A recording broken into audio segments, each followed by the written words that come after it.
हुआ हम लोग देख रहे थे अकबर प्रशासन, और अकबर प्रशासन से जो प्रश्न आते हैं आपके एग्जामों में, चाहे छोटा एग्जाम हो चाहे बड़ा एग्जाम हो, सभी में अकबर प्रशासन से ही ज्यादातर प्रश्न आते हैं। क्योंकि सामान्य रूप से जो प्रश्न है वो अब इतने प्रचलित हो गए हैं कि हर कोई उसका जवाब दे देता है कि अकबर का जन्म कब हुआ, तो 1542 में। अकबर का राज्याभिषेक कब हुआ, तो 1556 में। अकबर का जन्म कहाँ हुआ था, तो अमरकोट राजा बीरसाल के मध्य में। अकबर का राज्याभिषेक कहाँ हुआ था, वो कलानौर पंजाब में।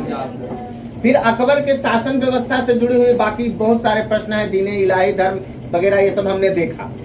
अकबर प्रशासन को ही महत्व दिया जाता है ज्यादा करके एग्जामों में। तो अकबर प्रशासन के बारे में सबसे पहला प्रश्न आपसे होता है कि अकबर प्रशासन किसमें विभक्त था, तो कहिएगा क्या, सूबाओं में व्यक्त था।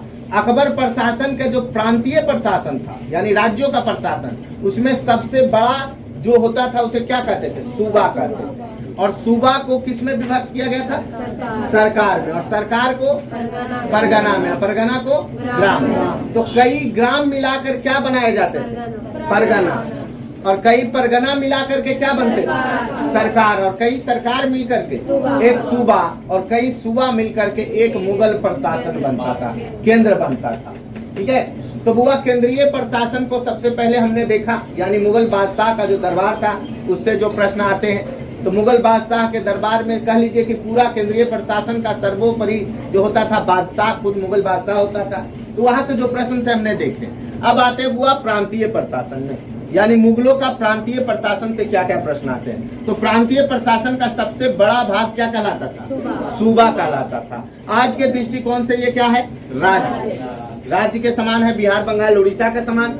तो टोटल हुआ अकबर के शासन काल में प्रारंभ में कुल सूबाओं की संख्या कितनी थी, 12। अकबर के प्रशासन में सूबाओं की कुल संख्या प्रारंभ में 12 थी। इसकी जानकारी अकबर के किस दरबारी के द्वारा दिया गया, अबुल फजल के द्वारा। फिर अगला प्रश्न रहेगा कि अबुल फजल के अनुसार अकबर के शासन के अंत तक कुल मुगल वंश कितने सूबाओं में बटा हुआ था, 15। तो शुरू में 12 थे और अंततः अकबर ने उसे कितना कर दिया, 15।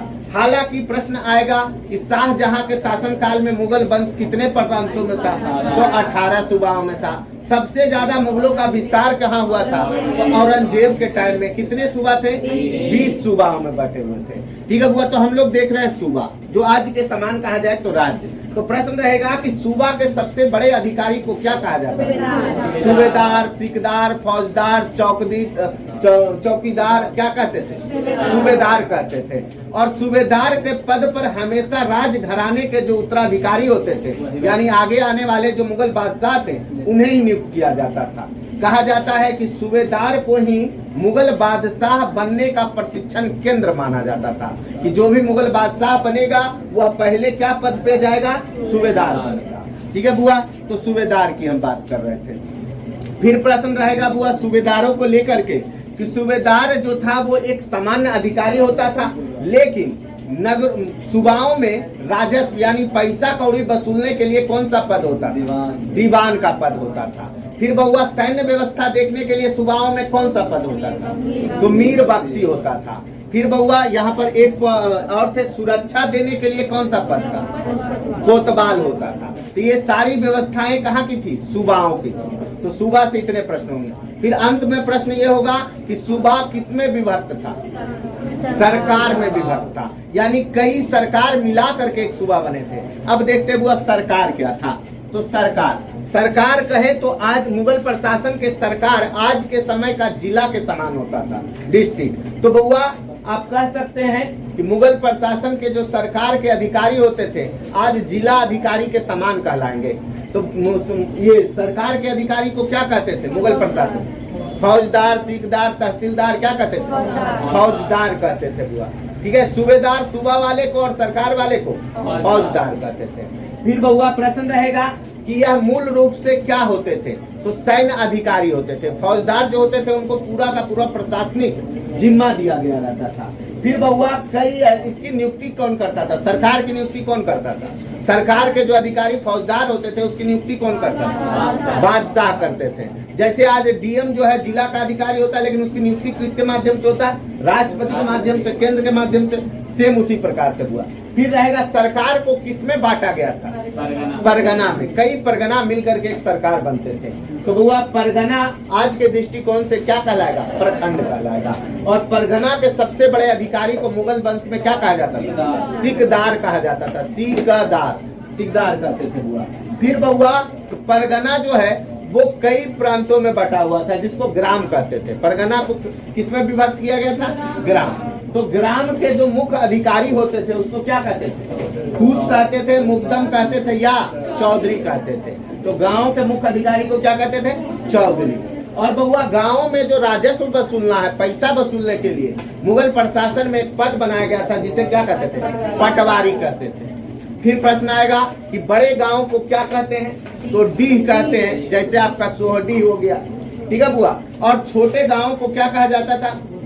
नागला कहते थे। नागला अगर कहे बुआ तो एक मारूगंज के तरफ, महाराजगंज के तरफ, पटना सिटी में एक एरिया है, मतलब नदियों के किनारे या जल्ला, जहाँ बहुत सारा पानी हो, वहां पर दूर 4 गो घर दूर दूर पर बस गया, छोटे छोटे 4 लोगों का आवास बन गया, उसको नागला कहते थे। तो आज भी देखिएगा तो मारूगंज के आगे जब आप बढ़िएगा तो आप मरसलामी पहुंचिएगा, और मरसलामी के क्षेत्र में एक मोहल्ला है दाहूचक नगला, समझ गए? तो वो उसी प्रकार से जल्ला के किनारे कुछ लोग बसे हुए थे। तो वैसे ही सिर्फ हम उदाहरण के लिए बताएं, क्योंकि वहाँ उसके बारे में जानते हैं। आप बिहार शरीफ के सोहडीह ले लीजिए, जहाँ घनी आबादी रहा करती थी, इसलिए डीह कहलाता था। तो मुगलों में हाँ हुआ, तो मुगल प्रशासन में बड़े गांव को क्या कहते थे? डीह कहते थे, और छोटे गांव को नागला कहते थे, ठीक है बुआ। और लेकिन नगर था कि नहीं था? तो नगर भी था, और नगरों को चलाने के लिए एक पद नियुक्त किया जाता था, जिसको कहते थे कोतवाल कहते थे। तो अब सामान्य रूप से बताइएगा बुआ, अकबर प्रशासन में सूबाओं के अधिकारी को क्या कहते थे? सूबेदार कहते थे। सूबाओं किसमें विभक्त किया गया था? सरकार में। और सरकार के अधिकारी को क्या कहा जाता था? फौजदार कहा जाता था। और उसके बाद सरकार किसमें विभक्त था? परगना। और परगना के अधिकारी को सिकदार कहते हैं। सिकदार परगना के को किसमें विभक्त किया गया था? ग्राम। और ग्राम के अधिकारी को चौधरी कहते हैं। और अगर नगर रहा तो कोतवाल। तो इतना आपको याद